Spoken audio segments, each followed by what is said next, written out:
माजी मंत्री धनंजय मुंडे यांनी बीड जिल्ह्यातील मोठ्या सामाजिक समस्येकडे लक्ष वेधलंय। पोलिसांना त्यांचं आडनाव लावता येत नसेल तर ही सामाजिक समता आहे का, असा प्रश्न मुंडेंनी उपस्थित केला आणि त्यावरनं जोरदार राजकारण सुरू झालंय। या बीड जिल्ह्यामध्ये पोलिसाला सुद्धा स्वतःचं आडनाव लावता येत नसेल तर ही सामाजिक समता आहे का सांगा। आपण सुद्धा आपले आपले महापुरुष बांधून घेतले। माजी मंत्री धनंजय मुंडेंनी समाजातील मोठ्या प्रश्नावर भाष्य केलंय। बीड जिल्ह्यात वाढलेल्या जातीयवादाचे परिणाम फक्त समाजातच नव्हे तर सरकारी पातळीवरही दिसतायत। पोलीसही त्यांचं आडनाव लावू शकत नाही, इतकी गंभीर परिस्थिती निर्माण झाली आहे। मधल्या काळामध्ये आपल्या जिल्ह्यातच नाही तर अनेक ठिकाणी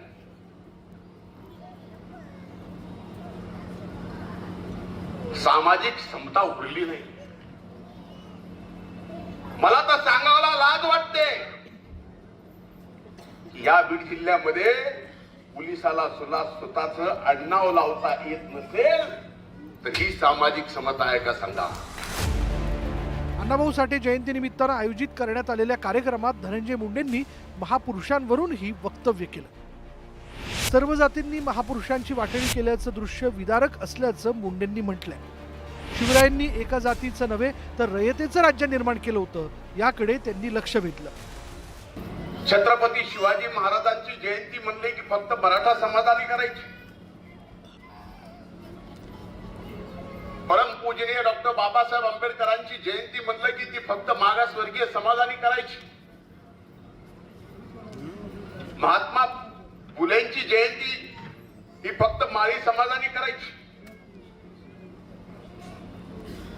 भगवान बाबांची जयंती फक्त वंजारी समाजाने करायची। धनंजय मुंडेंनी महापुरुष आणि पोलिसांच्या आडनावांवरून उपस्थित केलेल्या मुद्द्याचा त्यांच्या विरोधकांनी जोरदार समाचार घेतला। धनंजय मुंडेंवर बोलणं म्हणजे वेळ वाया घालवणं, असा टोला मनोज जरांगे पाटलांनी लगावला। मराठा समाजाच्या वाट्याला जाऊ नका, असा इशाराही जरांगे पाटलांनी दिला।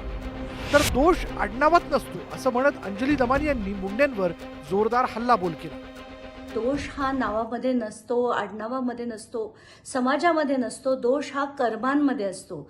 एक धनंजय मुंडे बघा आणि एक तुकाराम मुंडे बघा, दोघांच्या कर्म कशी वेगळी आहेत, दोघांचं कर्तृत्व किती वेगळं आहे आणि एकाबद्दल मला प्रचंड अभिमान आहे।